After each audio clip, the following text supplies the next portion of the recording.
Welcome back to Grief Inspired. My name is Catherine McNulty, and today my question for you is, do you have a self-care plan to support you as you grieve? That's what we're going to be talking about today, so stick around.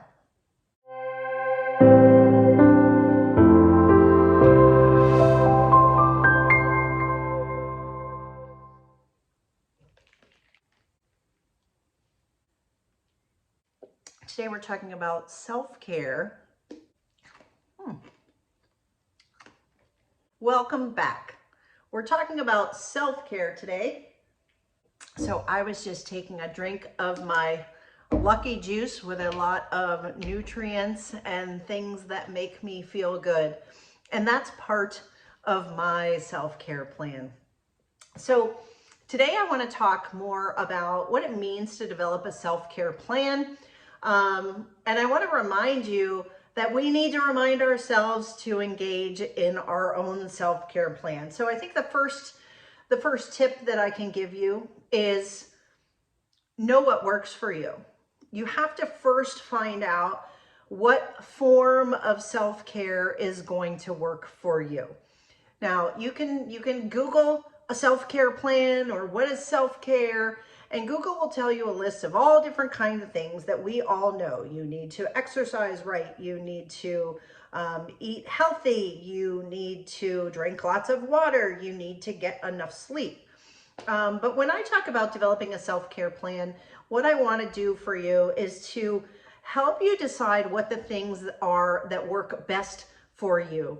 There is no one self-care plan that anybody should engage with. Yes, should we eat right? Yes, should we exercise? Should we take supplements? Should we drink water?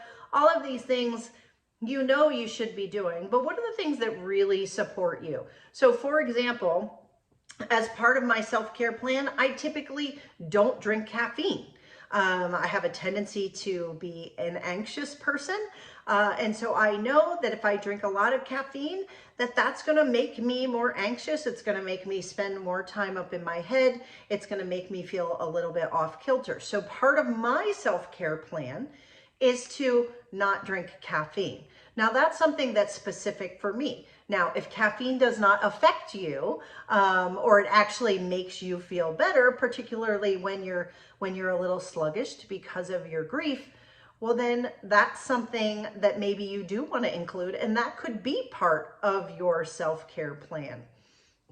So when you're thinking about what are the things that should be part of my self-care plan, what we do in my courses is we go through all different kinds of options and we try them on, and you try on self-care options like you would try on clothing at a store. You try it on, you see if it fits.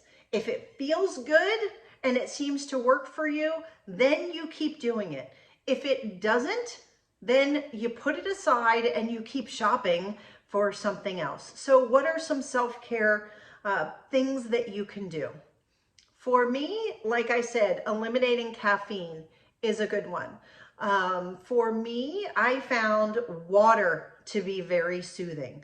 So I would take lots of showers, I would take a bath, I would find a swimming pool, I would find a sauna that I could, or I'm sorry, a hot tub that I could go in, because the water to me was very comforting and very soothing. So again, self-care is anything that makes you feel a little bit better, because going through grief, we all know, generally feels terrible. It's physically taxing, it's emotionally taxing, it's spiritually taxing, it's mentally taxing. So you're exhausted on all levels. If you know what I'm talking about when we're talking about exhaustion due to grief, I want you to drop me a comment below and say, yes, I get it. So this is so important. So what are the things that you can engage in that make you feel a little bit lighter? That's what we're looking for.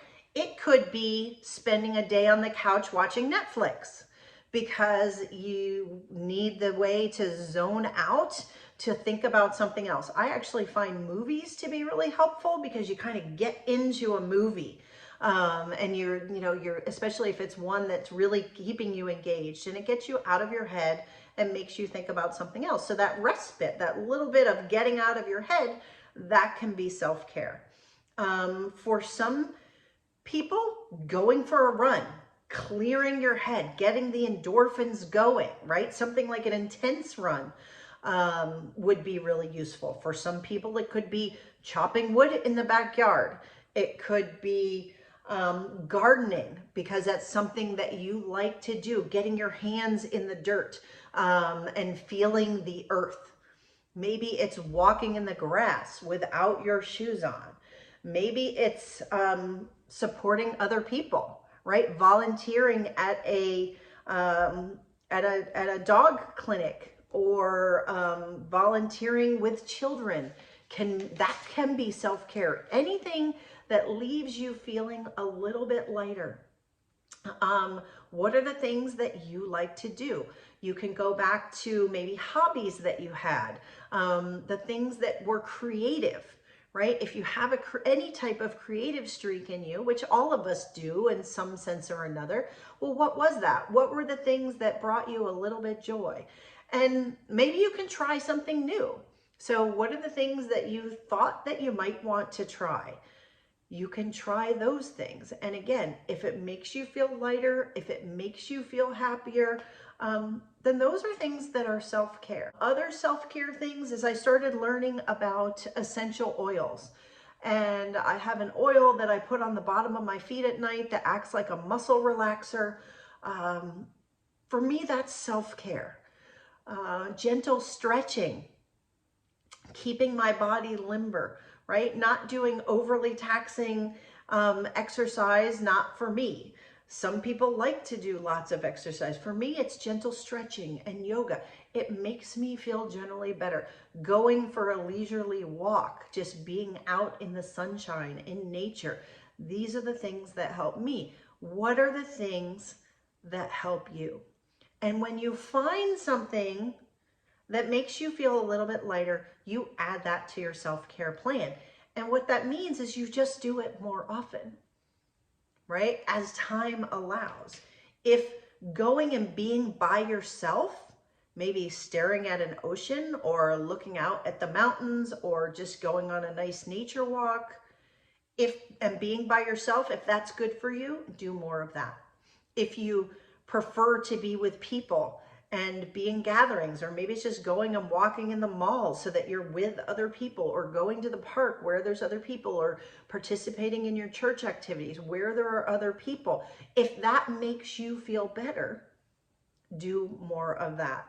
So the key is finding out what are the things that make you feel better, and then it's actually putting it on your calendar and making a true plan, so that you know that you are engaging in these things regularly and they will support you.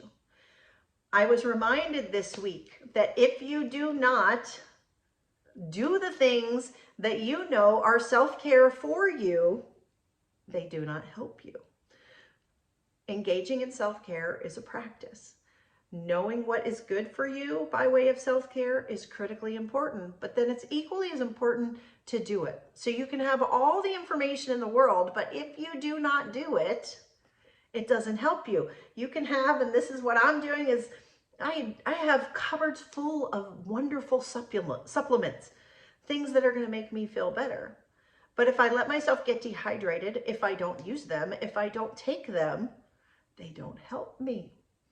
So I want you to remember that a true self-care plan is not only knowing what it is, it's putting it on a calendar, and it's actually doing it.